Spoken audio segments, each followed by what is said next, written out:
the draft here for game number 1, led by these awesome graphics. The Yuzhong is here. He's lifting everything up. That's the Prime skin right there. The Prime. Prime Yuzhong.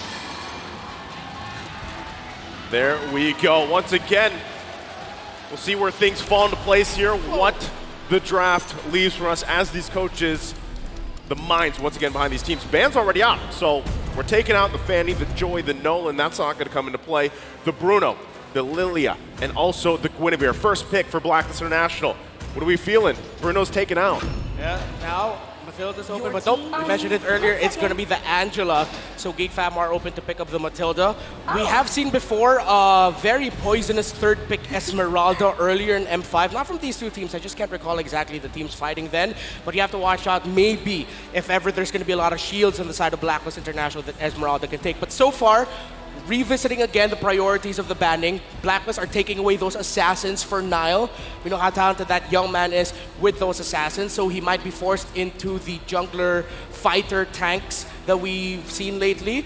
While for GEEK fam, they've taken away the comforts of 3 people. Since Sui, you take away a strong pick from Yue, and you take away the Bruno. So Farum is a survival option, but no, Baksha and Valentina are the call. Okay, that was my question too, you know, leading into that when you're talking about these targeted bans and whatnot. Now this time, again, we have to point out the fact that Nile's back, right? How does that change really how you want to pay attention to the jungle? Well, that's the answer. They go with the Baksha.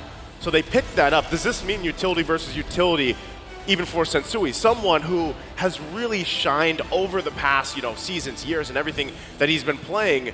And for some would say, you know, he can hold his best against the best of the world. You know, something important with the Baksha on Nile, I feel like with Marky, he played a great role as a jungler, but I think just a little more passive, a little more rolling with the team. Seeing Nile on this quick moving utility jungle, probably one of the more aggressive, move around the map, make rotations. I'm ready to see that. And you pair that up with the Valentina and now the Claude, it definitely looks like, you know, some nice ingredients for some good attacks possibly in the early game. Yeah, we also have to consider the fact that this Angela might actually be going into the mid lane for you, and then the roam pickup for Renegade might be a surprising swing pick here. So that's one of the strengths of putting up the Angela in the first phase. You get to flex it. Meanwhile, for GEEK fam, I like that they are now going into the second phase with their marksman intact already. So the two teams are going to be fighting for the EXP laners. They take away an Edith, but at the same time, I still feel like this is GEEK fam acknowledging that hey, they can still put the Edith in the roam, the Angela in the mid, so they're just covering their bases. Yeah, I love this. I always love the XP lane, right? There's a lot of flexibility that can happen there first off, but there's also a multitude of heroes that you can place there and approach the game differently, right? A lot of times you see Arlott parked there. We've seen even Glue pop up. A lot of Khalid change the course of games. Like, there is so much room and variation right now. And it's funny because before, you know, we saw a lot of Yuzhong picked up, but now he's kind of niche, right? It has to fit in a certain lineup. So we'll see a lot of these XP bans taken out because of how important it is. It's crazy, honestly, just how much, even just during M5, the meta has slightly shifted. The Lilia became popular, the Tigreal, the Khalid. So many heroes that maybe weren't even picked in the group stage are now getting banned out, are getting picked, are getting heavily looked at. Yeah, now more than ever, early game aggression is so important for teams wanting to make it to the top. It can't just be all about slow turtle dances. Sometimes a little bit of aggression at the right places in the early game might actually lead to a snowball. So that's why we're seeing heroes such as Khalid getting taken out. By the way, that's a brilliant ban by Blacklist International. Luke has shown tremendous performances with that hero. But GEEK fam are also respecting that a Faramis can still be pickable here for Blacklist International. So now, later on, we're going to be seeing if heroes such as the Yuzhong, Terizla, Arlott, Akito, still so many open, they can still pick up. They take out the Phoveus as just covering bases for the Wanwan now. Okay, interesting. I like it. I definitely like it. My eyes are still on this Angela. Is it going to be a heel man Angela? Is it going to be a Yue Angela? Just taking a look at Black, it definitely seems very flexible. GEEK fam kind of showing all their cards right now. I think the Phoveus, a solid ban. We've seen him getting picked up, and there goes the Lapu. Nice dive into the backside. A possible answer. Yeah, Lapu's great, right? A lot of times we see this, even recently in the hands of even Kid Bomba from Daewoo, and it works wonders. And a lot of times you can lead a lot of those charges and tank up quite a bit of damage the way the Lapu kit works. the bravest fighter in. You can allow yourself to kind of set things up. Yeah. But, you know, that still also leaves the question. There it is. The Arlot's going to be picked up. What's the last pick here? It's going to show whether it's going to be Heal Man or if it's going to be a roamer, a tanky roamer here for Renegade. Honestly, scratching my head right now. I don't think this would there's a lot happen, of but picks available. Nova, okay. Novaria, okay. Novaria. So instead of, the interesting thing is they can flex it depending on what they're feeling. Yeah. They can still We flex still don't it. really know. Yeah, Yue has shown to be a great Novaria, but so has Renegade as a roam Novaria. So it just depends here. Our roamer pickup here for Geek Fam. Thinking they can still slot in the Ruby for a little bit of surprise, displacement. They have 2 frontliners already. They might even go for a bit more utility for Boloyski. It's interesting, the Matilda's actually still wide open. No one's taking it out. That's what I was going to say earlier, right? It's kind of weird that Matilda just kind of slips through, but that's the adaptation, right? So far up to this point, now that we're in Knockout 2, what is this last pick for Boloyski? What does he want to go ahead and roam with? I would assume it's a little bit more on the tankier side to kind of extend some of these fights. You already have a Valentina to help you out. Well, Ruby. There goes the Ruby. Ruby comes through. So, great pick-off potential. Yep. Great usage. We've seen this before with Boloyski, a signature hero pick.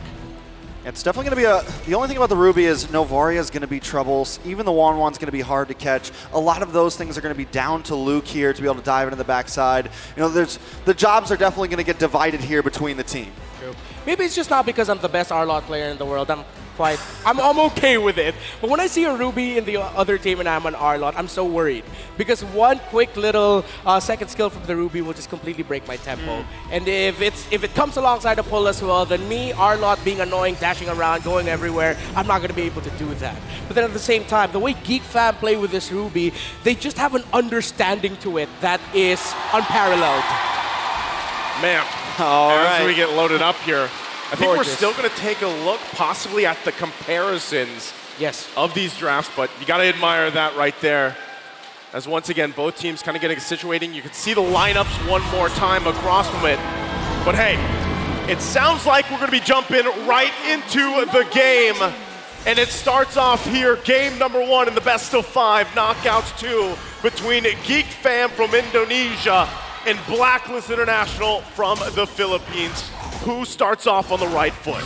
Yeah, so you see here, actually, they put a little assistance there, Yue and Renegade, on being able to clear that purple buff for Sensui a little bit faster, just so he can match up to the clearing and rotating speed of that Baksha.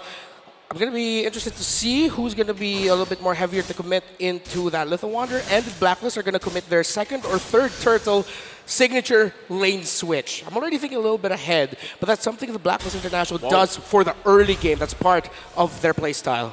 So Yue already taken a lot of aggression early on against a boy, and in a way, I feel like a boy is even someone that kind of falls under the radar a little bit with a lot of these just star players so far that you're seeing kind of unfold here, build their own kind of legends in their own right. But so far, as things kind of unfold, right, anything emblem-wise that stick there on cue. Does it anything that sticks out here, Renmar? Well, actually, you're seeing the EXP laners now doing a very popular thing, picking up Rupture. They really just want that instant gratification already for the early game, the damage that they can dish out. So these two teams are going to be watching out for the respective EXP laners. But more importantly, so Blacklist International need to watch out for Luke, because if they allow him to just freely hit his ultimate, those 3 strikes are going to surprise Blacklist, and next thing you know, they're going to be forced to go back. I think as we take a look at this too, kind of things unfold, it's just leading into that first objective. This is one of those games, one of these teams that they take it slowly, right? Lead into these objectives. We already saw the breakdown between the Lord takes. Now, again, you're against Sensui. You have to be able to go ahead and take on this turtle dance later on. But look at him topside. We'll have Marky with the 1v1 right now. Blazing duet. First blood for Marky 2 minutes in. Turtle pit still going on, though. Wow. So with that, Geek Fam's going to get the first blood. They force out a flicker from Edward. Oh, another one. Geek Fam popping off quick in the first few minutes. Well, this is what we're talking about. Number 1, you got to be stone cold in this series. You can't be a little bit too eager, just like what Oheb showed there. Marky hit level 4 just in time, but now there's an invade by Geek Fam. Geek Fam taking the orange buff. Sensui going to be denied of that. We're literally 3 minutes in, and this is something I was a little bit worried about. Blacklist does have a very soft mid-side for the laning phase. GEEK fam are going to be able to punish that if they want to. Yeah, you mentioned it, the key thing, that very squishy, double major support style of roam and mid duo. When you're up against a Valentina and or Ruby, you saw there actually in the bottom lane, in the EXP lane of Edward, how a simple 3-man rotation by GEEK fam sent Blacklist International back, forced Sensui to reset the turtle, and the fact that OHEB lost the 1v1 to Marky, now going all the way back to what happened in the bottom lane, Blacklist just had to give up control of that turtle and they couldn't contest, but that also meant they were susceptible to getting invaded because GEEK fam are confident to do that with the turtle shield buff. This is crazy, right? GEEK fam, they're playing at a different tempo than what we've seen at least previously. So even a boy with this, he's going to be fine. He has the heart guard himself here to work around. Takes a couple shots, but this lead so far that GEEK fam has garnered themselves is going to transition really well. You see Marky already picking up the DHS. Niall going to go into the hunt right now. Okay. OHEB up against Marky once again. Heart guard comes just in the nick of time, but GEEK fam are not done yet. They're going to push under the tower. Bloisky with the I'm offended, and OHEB goes down. It's 3-0, 4 minutes in. GEEK fam controlling the game. And now GEEK fam with a great understanding of the priorities of Blacklist International in the map. 4th minute, 4-man gank onto the top side to get another kill onto OHEB. And right now, for our international viewers, you're seeing the reason as to why Marky has been hailed as the gold standard. He has been the mentor for gold laners in the Philippines. I thought Bloisky stole that for a second. He tried. Yeah. They're just going to keep putting the pressure right now. This is going to be most likely Turtle once again going to the hands of GEEK fam. They have this lead. Luke's feeling pretty good, and they'll take it. So another objective taken. So where does Blacklist International start to put the pressure on, knowing that now they've given up these 2 objectives? They're playing at this tune of GEEK fam. What do they focus on here, Renmar? At some point, they're going to have to call for a switch or maybe just give up 1 turtle and just gank a lane altogether, maybe 4 or 5-man dive alongside OHEB to give him a little bit of a lead already. Because right now, GEEK fam are just controlling every turtle or wherever Luke is. Again, the difference between the Lapu-Lapu Arlot matchup, the XP lane right now, for GEEK fam is just a little bit more, how do we say this, proactive around the map. And it's really affecting the turtle or objective focus playstyle of Blacklist International. You know, normally I would say that this isn't the end of the world for Blacklist. But the thing is one of the things that GEEK fam has done, it's not like they got 3 of these kills onto Sensui or the Roamer Renegade. They get 2 of them onto OHEB, which is huge for GEEK fam. Blacklist might try to get another one here. They're going to try to work on this tier 3 on the top side. OHEB will get caught. Heartguard comes in terrified, and he's taken out. Renegade forced to back off, and GEEK fam take the first tower of the game. So that's tough. You know, you were just talking about OHEB, how he had those 2 deaths. Now he's got 3. He's kind of just shut down right now in this lane. So this is what it transitions to, right? You have to be able to build back up. It's good that you got that purple, but you know, with that, again, your gold lane is struggling. Look at the deficit here between the gold lane. Yeah, now Blacklist International are definitely going to be playing into the late game. Marky honestly just has free reign here, but you got to appreciate here the gusto of OHEB and the trust that he has into Yue to supply his lane with Star Shatters when needed to get a little bit more damage onto Marky. So that's a glowing sign for Blacklist International that OHEB, it doesn't seem like he's changed up his aggression. Maybe he can be a little bit more careful, but it's a good sign that he's not giving up. He's not just taking it all in. He's doing everything that he can to find a way to turn it around single-handedly. So this is what we're getting now. What we talked about earlier, Blacklist with a 4-man gank, as GEEK fam are going to be committing 2 onto the turtle. Okay, so again, focusing it. Yeah, that's another turtle. Going to the hands of GEEK fam here, 3 for 3, furthering the gold lead, 3.5K ahead now. So once again, you're 7 minutes in. You got to build something up before that first Lord comes up if you're Blacklist International. And then look at the pressure still going. Now going to come in, another I'm offended on Sensui, going to pull him in, take him out. Bloisky finds the kill. GEEK fam going to back off. They got what they came for. That's 5-0. This is a huge lead for GEEK fam.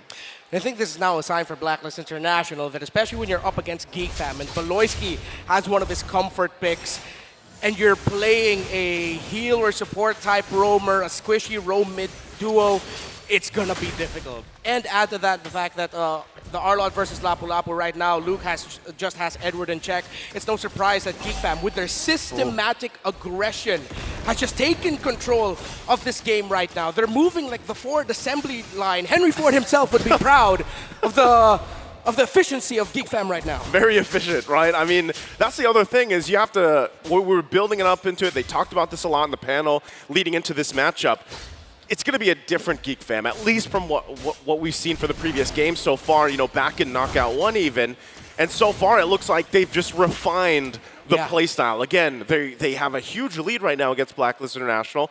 It's not to a point where it's dire, but Sensui might be in trouble again. I'm offended. Lands a mark into the back line with a blazing duet, putting tons of damage down on the Rennie J. Trying to find you. Flickers back. Oheb in trouble now. Baloo comes in with the bravest fighter and finds two. Blacklist International crumbling under GEEK right now. Wow, the miracle of Indonesia are making magic work right now. Away from their home country, well, for BLCK and Marky, they're back home. They are doing so well in this lower bracket matchup, in this elimination match, completely dominating. And it looks like they've really come into this with an understanding of how they want to play and how Blacklist wants to play. And they're just taking control. And what they're doing so well right now is they're combining, their team fight, their 5v5, clean mechanics, but they're also adding the macro level. They've been attacking the off lanes. They've been suffocating Blacklist so well. And with that, Lord taken here once again. Objectives clearly all for GEEK Fam. There isn't even a single turret down just yet for Blacklist International. They're going to have to find some way, somehow, to get movement, space around the map at some point, but right now, it's just trying to catch your breath, right? Again, looking at the gold lane specifically, Oheb is just not where he needs to be to even provide. When he gets the crossbow of Tang off, it's most likely not going to even get rid of anybody. So still, how much time do you buy here for Blacklist? At this point, they're going to have to buy a lot of time or punish a attempt by GEEK Fam to end the game early on. We've seen it happen so many times. They go into the inhibitor, they dive it, but then it just doesn't turn out well for them. Conceal play by BLCK. Conceal play is coming. GEEK Fam decide not to overextend themselves. Another wave will be coming down the mid side. Not able to break an inhibitor just yet, but they still gain a lot of ground and two more waves coming soon. Ooh. Yep, the shots are starting to hurt. BLCK's going to take that one, get back to base. Again, you're nearing that 10,000 gold deficit for Blacklist. BLCK. Too close. Still playing with danger here, right? Yeah. Also, big item pickups here. Oh boy, just got the Divine Glaive, as if he's not already doing enough damage. You can see it, right? But there is a struggle here. And the fact, too, that Oheb is on the second of damage received, it's been a tough time for the gold lane for Blacklist. Yeah, and I don't think Blacklist International are too surprised. Well, I'm sure they're surprised that GEEK Fam dominated the game so quickly in this fashion. But I think they went into this game, especially after the draft, that they know that they're going to have to give up some mid-game, early game control. That is going to be GEEK Fam's game early on, and then they'll just slowly build up and ramp up from there, try to get a counter punch. But GEEK Fam respected that. They didn't allow Blacklist International to get that turnaround moment that they were looking for, especially in the earlier skirmishes. So now it's just going to be full turtle, and by that we mean full base defense as US still securing that purple buff for Blacklist International. He's been on point. I feel like at this point you can add a sound effect to the Star Shatter as it's flying. It's just going US. Probably, right? But what he's got to do is obviously he's scaling pretty well.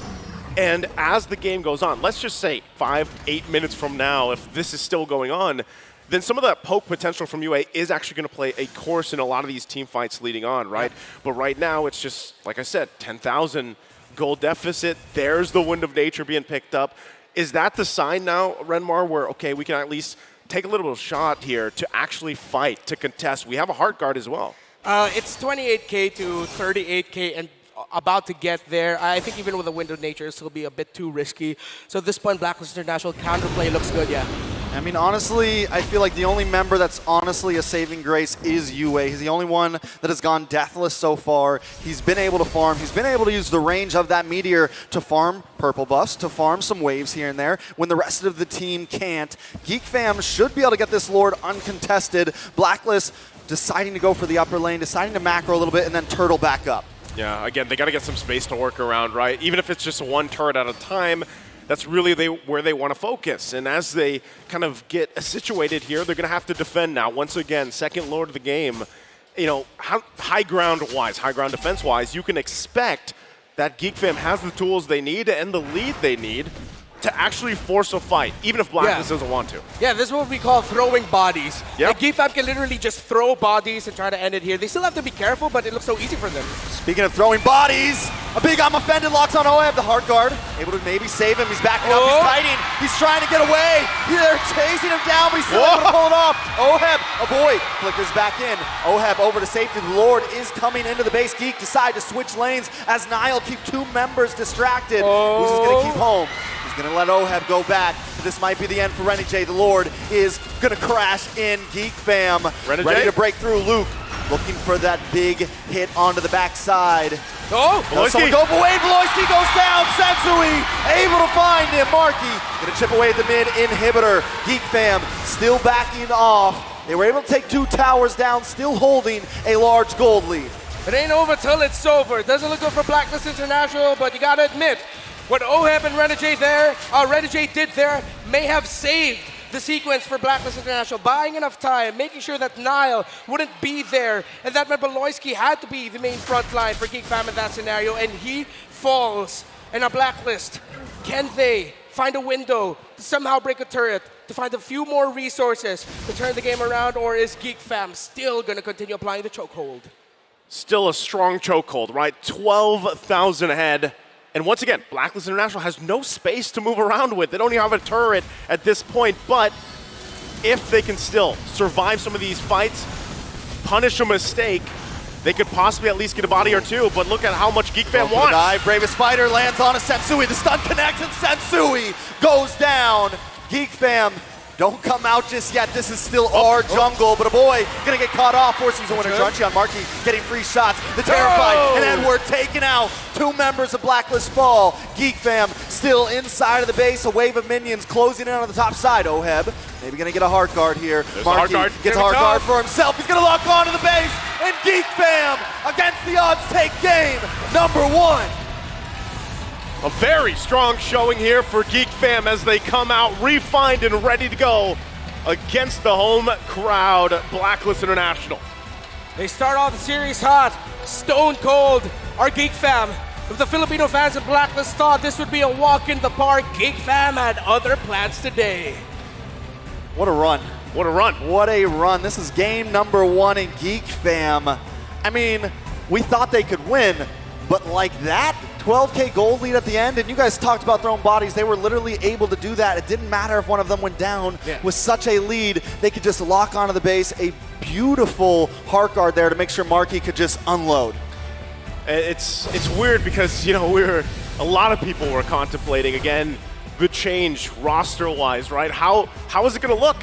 Man, I love that Nile was back too. He was very decisive, but Marky in the gold lane once again, very aggressively playing against Oheb in the early game, punishing him, getting those couple kills and working around that.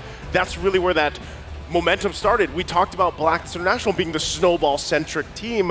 Well, this time they went with the, heel man. Yeah. But GEEK Fam came out swinging.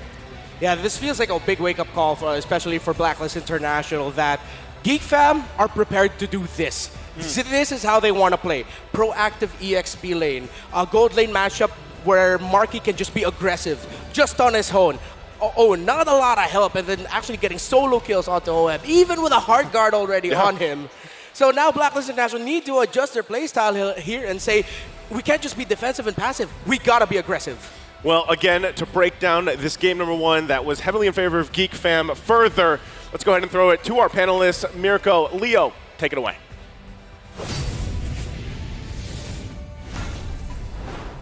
It was a lethal check by a GEEK Fam as they take first blood in this best of 5 against Blacklist International. Welcome to the analyst stand at your service. My name is Leo, here with Mirko, and let's start this out by talking about that draft. It was clear that GEEK Fam came to play, GEEK Fam came to fight, and at the forefront of that, they had a Vanguard. They had an MVP that just pushed the tempo starting minute 1. For sure. I mean, firstly, I want to bring it back to the draft itself, right? The way that Blacklist International drafted for themselves, it really felt like they were really focused on creativity. But then they got a bit too creative with their flex picks. Meanwhile, on the other side, GEEK fam with the Claw, super honest pick in the first phase as well to counter the 1-1. And yes, though a lot of people might think 1-1 versus Claude is a skill matchup, it really depends. If both of them are as good, I would actually have to give it to the Claude that has a bit more pressure in that lane, and that's exactly what we saw from Marky. He was able to lane perfectly here, utilizing full stacks on his passive to get that mobility, to get out of every single initiation that Ohead was trying to force upon him. And given the mobility, Marky actually, as soon as he felt it, stepped on the clutch and said, you know what, it's game time. Drew first blood early on and just gave hell to a Blacklist International. Really just softened up, tenderized that gold lane. And next thing you know, you're looking at a 2K gold lead at 5 minutes. And a good chunk of that, I'd assume, was put on to the young Marky Capacio, aka the solution. Here, I think they're past the age of problems. They're more in there, all right, we're back together. It's first day of knockouts, day 2. Marky at your lead. And here, he did lead. And here, he's leading his team into a 1-0 start. And again, if it's your gold laner that's having a good time, the concept of the gold lane experience came out in the group stage. Now in the knockouts, Marky's just claiming it. And if you think about it again, it makes complete sense. Marky's been placed in the jungle. 2 matches where he did phenomenally, right? The fact that he did so well in the jungle, his off-roll has only given him even more confidence, and you can see it from the builds here, Leo. Sea Halberd into possibly a Windtalker last item. He did not even care about the Wind of Nature. No need, right? The Arlet was shut down in the early game. So was the 1-1 in his own lane. You can see that first blood by the solution, and this is the first blood, or not first blood, but the first solo kill in the XP lane as well that I was trying to talk about, right? The fact that he doesn't need to care about any of the physical damage. Heck, it even feels like he doesn't really need to care about Yue's damage here because the frontliners from GEEK fam do such a good job of zoning Yue to create such a safe space for a boy and Marky. That's right. One of the few things that Blacklist had going for them was vision and map presence. Because again, the global nature of the Angela and of course just the vision. You're looking at what? At best a quarter of the map with the Astral Echoes.